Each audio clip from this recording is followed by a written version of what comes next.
Thanks to the Randazzler for scoreboarding us today. Everybody on the other side, thank you as well. Jay Zawaski, the birthday boy, is our executive producer. Yeah, 34 years old today. Happy birthday, Mike. Happy birthday, Mike. It's Peyton's birthday. 34. No, maybe not, yeah. It's a big one. Yep. He went to Ryan Adams last night. Where was it, Jay? At the Cadillac Theater. And sitting in front of him was Mayor Rahm Emanuel with good seats, singing along to songs. Yeah, directly in front of us. It's pretty cool. You guys hang out? Did you stuff the suggestion box at all? I think he's doing a fine job. As a resident of Palos Heights, I don't have much to add. Okay. Did you pass him a doob during the show? Oh, no. Is that code for something, by the way, stuff the suggestion box? No, not at all. Okay. No, all right, I just wondered. Question, yeah. I don't know. Who else is over there? Ben Finfer? Fingy? Thanks, Fedge. He does stuff. Nick Shepkowski, Brian Gersh, the intern, guest today, Typical Bears Monday. We're upset. We have a lot of hand-wringing and Jim Miller calls, as does Doug Buffone and Hub Arkush. Now it's time for Boers and Bernstein. That's pretty much the Monday, these last three of them, man. No chicken and nod in my coffee. Speaking of concerts, what's the ruling on this? My cousin went to see Bon Iver at the UIC Pavilion. Overrated. And, well, that's a but side no, point. what was weird was, and Bon Iver is this kind of atmospheric, thoughtful, wintry, just quiet, and everybody's sitting there very quiet. And he said the beer vendors are walking up and down the aisles going, "Beer here! Who's ready? Who needs a beer? Who's ready?" Right. So and everyone's looking up like, I can't hear. Like, let me hear the music. Should the beer hawkers play to the crowd they're at and try to blend in aesthetically with the act? Yeah, people are sitting. Yeah, I'm calling BS on the vendors on that. Man. I've never heard of that before. Yeah. There's beer. If you're interested. Beer. Yeah. You need to get one of the Hanson brothers and grab the guy. I'm listening to the freaking song! I have no idea who you're talking about. Bon Iver, I've never heard big of him hipster XRT fave. He's from Eau Claire, Wisconsin. I tried. I tried. It didn't went to work a cabin and made music, and it's fine. And I really tried. To a cabin and made music. Oh, no, he did. Well, who hasn't? We tried to book God for 11:40. We wanted to talk to God today at 11:40. We wanted to do noon, and we said we had to carry the lovey presser. It's another. It's another failed booking for Jay Zawaski. He just can't. He could not close It's his the birthday, God deal. though. You got to cut him a break today, right? Yeah. God's birthday? No, Yeah. Zawaski's. Yeah, Zawaski's birthday? My God. It's his Greg Pruitt birthday. Well, He cuts quite a swath. Zawaski said that God offered to record it after the show, but McNeil wouldn't stick around. He wouldn't do it. Yeah, well, I've got people trying to, pressuring me to come to the party now tonight. Well, you know what? Yeah, you should come to the party. It's not that I don't want to go to the party. I'd love to go to the party. It's a lot of running around. Leave your car. Yeah, that's what I agree. And have Mitchell get you a car. You hop in a cab, come to my place, relax on the couch, be licked by the dogs. Yeah, sure. That is That's your story. Now you're talking. Sure it is, Now we're Jerry. getting there. Sure it is. You don't like people. That's okay. No, I like people. No, you don't. People I like, I see all the time, though. Did you guys set the odds on who ends up embarrassing themselves, falling down drunk? See, now, I would have taken Baldy McGrindy, Brendan McCaffrey. No, but he's a now suit. he's in a management suit. now. He's He's now. a So senior official. Yeah, that money is going away. He's also running the AAU. Andrea Puentes has already begun drinking. Is that right? Yeah. She told Yeah, no. she started. She's not. She said she Right. that evil side of her she's going to try to hide tonight. Somebody stop her if she started drinking. Listen, already. I can see her about. Tell you what, that refrigerator won't make it until 3 o'clock. About 7 o'clock. She'll Here's have why the refrigerator deported. Listen, Pulling out the vending machine. Here's why I got rid of the toaster. She is. Here's why I did it. This is the real story. No. I love you guys. Nobody knows why I did it. I appreciate you guys. Man. She turned into Mike from Milwaukee. I want Mike from Milwaukee there tonight. He'd be sober. Not Did he his call magnum Friday? opus on Friday. He did. It wasn't his best effort. It's all right. I mean, it's not really an effort, though. Was he sober, though? Is. Was that why it wasn't good? Because he was sober? Boy, all of this is more fun than breaking down the Bears game. Every bit of Oh, this. we got plenty of time for Don't that. worry. We should have done more than There's that. plenty of time There's plenty for that. of time. And it was a first for my house yesterday, and I don't know, it was kind of sad that I realized that my son, soon to be 7 years old on Christmas, he's already gotten to the point, it's the only time he's ever done this, where he looked at me and he said, "Dad, I can't watch this." And I said, "Why?" After the Barber fumble and after it was clear they're setting up for this field goal, he wouldn't watch the field goal. And he said, "I'm going down to the basement. You can tell me what happens."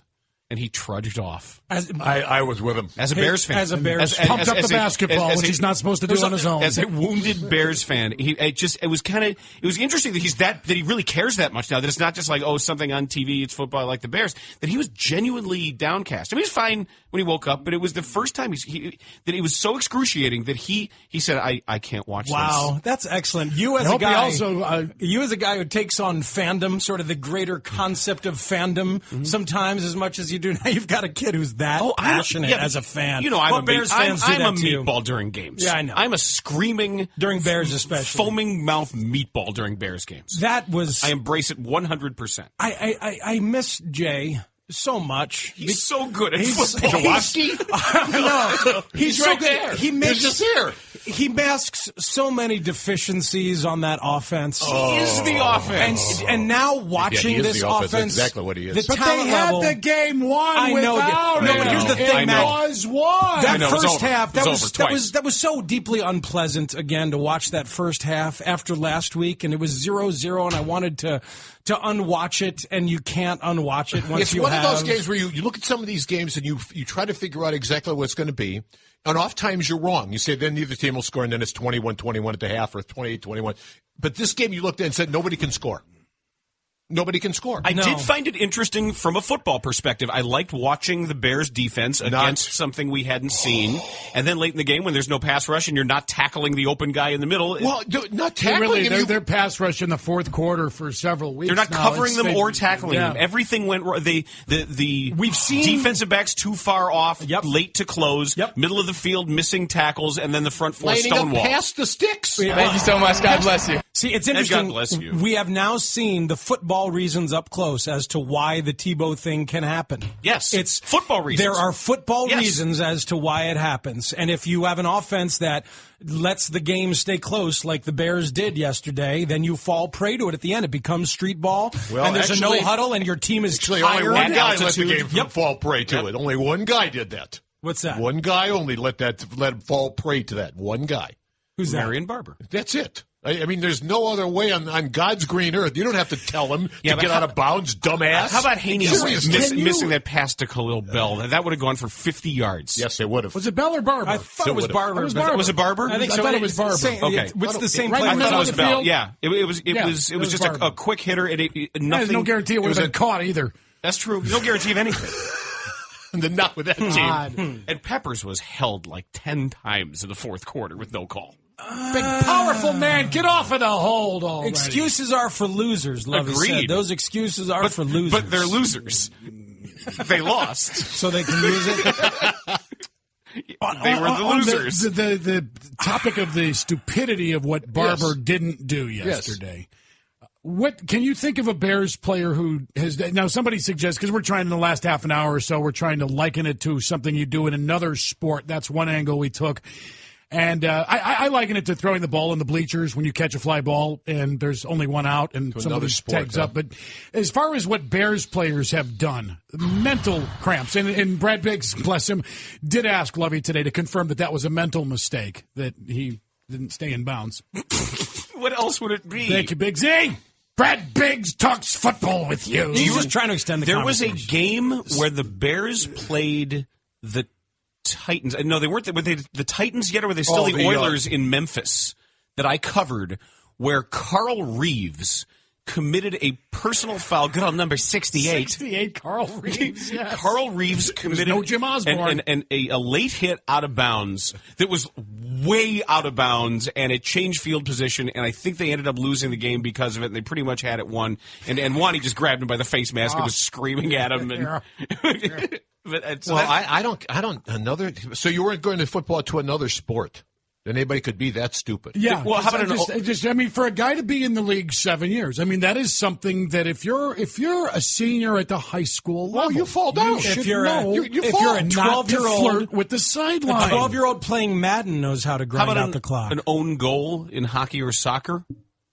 That's usually an accident. That's usually off a skate. Was he going? You know, it didn't occur to me until late in the show. Somebody had texted that it was selfish because he was going for his 100 yards. That's what I think, too. I think he had 94 yards. Continued to run hard. He didn't get to 100 yards until overtime. Right. I think he had 94 yards when they carried the game. Occur to me. So he's running hard for yards. He's running as hard opposed for the yards instead of running down into the ground where he should have belonged, and then you take 40 seconds away and the game's over. I think he's just he's thinking about yards for whatever reason when it just really didn't matter. No. Should you have just taken a knee? Maybe Why bother? And then you give them the ball at the 20 with 30 seconds left. At the worst. Every week, somebody does it to them. Christian Ponder throws an easy pick six, or Nate Kading misses a makeable field goal. And Tebow gets a winning drive out of the Christian Ponder pick. Yeah, he does. Or one of the Jets safeties bites on his 20. run and gives him a 20-yard. It happens every week. And then you get these people struggling to find patterns in the chaos and struggling to come up with an answer. And I think there's something higher at work. I heard that. Well, that's what I wrote today was, and my thought on this is apparently whatever higher power is empowering Tim Tebow, whatever he represents, if it's God or Jesus, whatever it is, it's not nice. It's a mean being because it's making a lot of football fans really, really unhappy, and it's making people bad. It's not making Tebow good. It's making Marion Barber bad.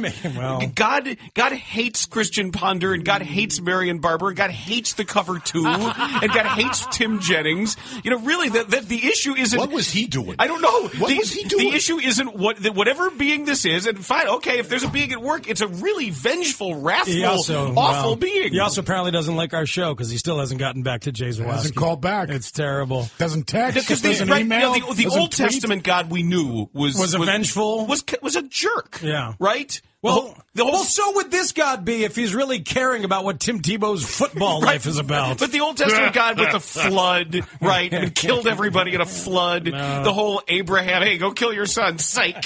Not really. You know what's worse about this? Go kill your son. Cut off his wing. You know what's even worse about this? When they get in the AFC playoffs, the AFC sucks. I know. The AFC sucks. You got no quarterback in Houston, even though they continue to win, right? You got nothing going on there. Patriots I can't don't play agree defense. with that. Patriots can't stop a cold. TJ Yates, you think is going to win playoff games? He just did it in Cincinnati yesterday. I know the Bengals are not a great football team, but he took them 80 yards with less than 2 minutes to go. Give me a Steelers-Ravens. I mean, AFC he's got the title ball game. on the 6-yard line or the 5-yard line, one play, and he fires a strike to Kevin Walters for the game-winning touchdown against a decent team. Not a great team, but a decent team. Decent only. Decent, right. Well, I have the Texans. And the Patriots are phony because they have no defense, they have no pass rush, they have nothing that remotely resembles defensive football. They have They got Julian some Edelman tight playing ends corner. that'll just run you over. Yeah, they do. Man. But they've got two wideouts in the secondary. Yeah, Belichick. but you know, you're not. Well, man, that's all I know something. is that I don't think the magic's quite over yet. It's not going away, huh? No, I don't think it's going away. Not in that conference. Just close your eyes, Terry, and just envision the finish line. Do I have to wait for Baltimore or Pittsburgh? Because only one, right? Do I have to wait for that? Is that what I have to wait for? I still think Probably screw it up too. Roethlisberger can't even walk. I tell you though, I like watching Tebow run with the ball. Oh, he's a terrific tight end prospect, and I've always believed that. And I like watching him play street ball quarterback. I like watching him whenever it's chaos like that, and he's just deacon guys. He is a big, powerful athlete, and there's a place for him in this league. It's not quarterback, but there is. It's going to be quarterback. When Max said Jim Crash Jensen. I think he's Jim Jensen. Max said, remember Jim Crash Jensen, the old Miami Dolphin. Boston University, a texter corrected me on, yes. He was their third-string quarterback in every game. They would line him out. This is before they'd gone back and used Wildcat stuff, which is old stuff to begin with. Right, you use him in a couple packages. Heinz Ward did that early in his career. And the thing is, no matter who you are, when you play that way, when you're a quarterback who gets hit that many times, you don't last long. You stop running. And we see the result of quarterbacks who have done that over the years in a very quick amount of time. Within 2 or 3 years of playing, you start seeing them being told, don't leave the pocket. I continue, don't leave the pocket. Terry, we talked about this a lot in Friday training, but I continue to find him unhateable. I continue to find him completely hateable. I don't get it. I really don't. 100% you listen to him talk in the post game with Siragusa, and he says, I want to thank my teammates for making me better than I am. He starts with Lord and Savior, right? And he thanks the teammates, and he ends with God bless you. It's like, how do you hate that? It's like kicking a puppy. You know, I mean, look at you. Yeah. Look at you, big man. I hate Tim Tebow. Show me the puppy. You'll happily kick the puppy. I think I'll kick the puppy. God. That's a bad game. Kick the puppy. Ever play that? No. In the suburbs I as do. a kid? Burn the kitty? I have plenty of contempt for him. I don't get it. I don't know how you I can. don't Complete get it. contempt. I don't understand. Enjoy your it. day. Oh, my. Look, Yeah. this is the most devastating Bears loss I've ever witnessed. Are you kidding me? This is it. I'm not kidding you. I think I'm not funning you. Well, Lovey said it was. I'm serious. The Chiefs' loss was the worst game I've ever seen. Yeah, but this was loss far worse. was the more painful. Yeah, this is far worse. This is a choke job. This is an absolute. You can't be that stupid. 100% choke job. And the coaching staff had it right the entire day up until the last 2 minutes. But even had it right. No, but you know It's what? not just it's them, not though. just them though, because I have no problem playing pure cover two. I do. I don't. I do it to a if guy if who's the not guys are accurate, I aligned do. properly, and No, if the pass correct. rush is there and you make tackles, it's still the no, right defense. No, And if the because they were players already don't- 10 yards down the field. No, You but can't Terry, give them that. They were mispositioned, but it's the They get philosophy. passive. No, you the don't. players get No. passive. The players did, but Yes. the philosophy was correct. No. I'll defend that philosophy. I think they were as Up on 'em. exhausted as they were passive, at least for the pass rushers. For They're their exhausted sake, up they front were and just passive in the peas. back. They're scared that you can They're play that scared that the prevent. safeties aren't going to be there, I think, is the only reason I wouldn't be up on those mediocre Well, at receivers some they have. point, They if should you're be not up on them. if you're not getting pressure from your front four, you Right. better find another way to get pressure, and they didn't yesterday. And I'm Well, they putting it on the can't. Their players blitzes first. suck. Their blitzes suck. Well, When's the you- last time you saw a Bears blitz? It wasn't like Lance Moore, Greg Stoltz maybe. yesterday. I mean, more of that. Well, Yeah, that was delayed. That's what Matt Bowen, who will join us at 5 o'clock, referred to as a green dog blitz. And that if you are playing that safety position and your guy stays in to block, you add yourself to the pass rush. So he's assigned to a back out of the backfield. That's the only thing that works for read them. blitz. Their linebackers can't get there. Nickel blitz, DJ Moore to the open side of the formation. Speaking of DJ Moore. Yeah, he can get there. Speaking of but DJ the Moore. linebackers can't. We know Corey Graham is the backup nickel to DJ Moore. Yeah. I guess Zach Bowman gets playing Oh, my time God. before Corey Graham at an extra corner. This is what Corey was he Graham doing? Because they wanted an extra guy to cover another receiver out of the backfield. They don't I trust think Corey they were all Graham for gassed. that. They're probably tired. Smith think said they're all it had tired. nothing to do with that. Said their It was snaps were planned. Said they had planned playing time for Zach Bowman before they ever left Well, town. if they go to five wides, Zach Bowman plays is what I take from that. We have to keep chasing that this week. Zach Bowman. Because he was on the touchdown, he's beaten, he gets sucked up, and he falls down on a completion to Thomas in overtime. You can watch football all day long, and when you get close to the goal line, even teams with bad defenses to mediocre defenses make it tough for you to complete a pass in the end zone. You watch it all the time because It's even bad compressed. teams are. Yeah, it's compressed. This guy is 5 yards in the open. What do you? How can you possibly allow that? But he ran first, and the defense came up to get him, and then he stopped just short of the line. It's the oldest 3-on-3 football with an automatic quarterback trick in your backyard book. It's all right, let him run. Quarterback runs to the line and Wasn't gonna fakes make like it. he's going to run, pump fakes, and it's the street ball. Hang in there, Terry. He wasn't going to make it. Hang in there, buddy. How did No, that you'll be happen? Seriously, I woke up. And then the Christmas I actually party. woke up and I thought, how the hell did that happen? I had to go back and watch it again before I could even think about it. Wow, again. you got a strong stomach. I wanted to break that. Look at the D. See what they're doing. And it is more passivity than scheme. I do agree with that. Boers and I Bernstein don't are have a here. problem with the scheme. All right, we'll be back tomorrow morning at 9. Okay? You sure? Yes. No? Yeah. And you're not coming to the Christmas party? I would go over to Spiegel's house and let this puppy lick you, and then you'd probably come over and kick quote you. unquote That's right. puppy. Yeah, You probably kick That's it. right. You're not Is invited. it still Maceo? Maceo is 12 and old and can barely move his back legs. Hello there. Hey! What? I have to help him. the food was? He's got dementia, but it's adorable. See you tomorrow.